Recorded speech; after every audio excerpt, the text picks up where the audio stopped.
Hello, it is Teacher Debbie with Magic Ears, and today I wanted to talk about how to rock and ace your interview. The first step is you want to have very good lighting. You want to be bright and easy to see for the students.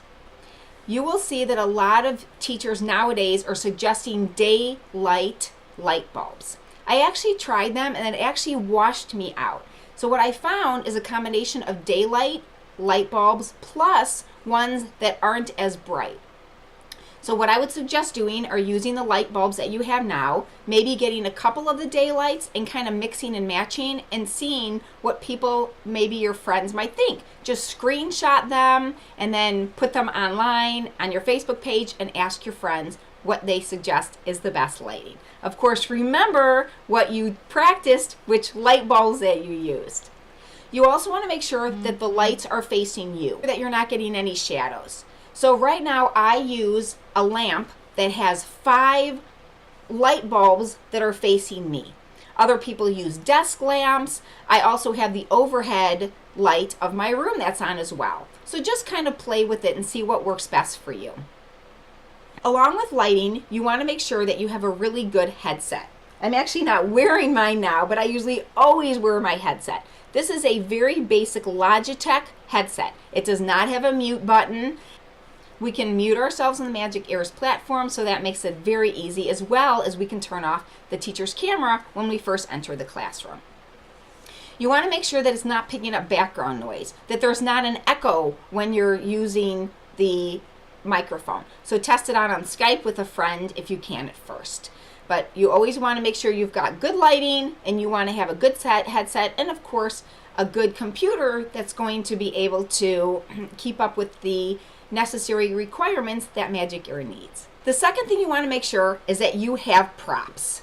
Whatever the lesson is for your interview, you want to make sure that they are going to enhance the lesson. They can be very simple. Even something that's printed out from the internet is fine. Props enhance the lesson, and that it's going to bring to life whatever the word is. Because if you're talking about a certain word, for example, a frog, and you actually have a frog, then the kids are going to be able to relate to it a little bit easier, and it'll stick in their head better. So the second tip are props. You want to make sure that you have a lot of energy, that you're using TPR, you're using your hands to show the kids what you mean. So if you don't happen to have a frog, you can just imitate a frog or act it out. You want to get the kids involved. You are trying to teach students thousands of miles across the ocean, and you want to try to engage them. You want to use your hands, you want to use the props, and that is how you're going to continue to have a very successful lesson. You definitely want to have a genuine love for teaching. That's why Magic Ears doesn't require a degree, is because there's some people who just have it in their heart and their soul.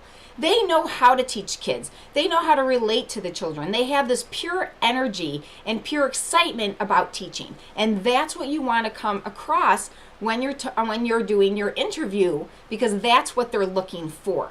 So you want to make sure that your energy is high, that you've got a big smile on your face, and you're showing them not only that you want to work for Magic Ears and be part of the company, but that you truly enjoy teaching.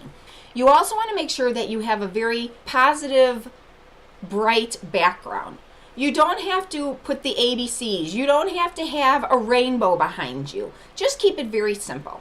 So I just recently changed my background and made it green. I just walked around Party City, and I love having things that have glitter on them. And I try to make it very, very simple. My last background, if you haven't seen any of my other videos, was just a very simple snowman. And I could use him for so many things. And I just had him in the background. So you don't have to go out and spend lots of money on the background. You can just put up, some people have put up fun shower curtains of the United States, just maybe a simple color. And so whatever you think is really going to brighten up your background. It could just be a picture of Bonnie if you want. It could have your name, teacher, whoever you are on the other side of you. So won't worry about spending so much money. I've heard so many stories of people going out, and I did it too when I first started, with the props and everything. But you'll get into the swing of things of what you really like to do and what you like to have in your background. I hope these tips will help you rock your interview. Have fun, enjoy yourself, and happy teaching! Make sure to join our Facebook group. The link is in the description. And if you're interested in becoming part of MagicEars, please use my referral link.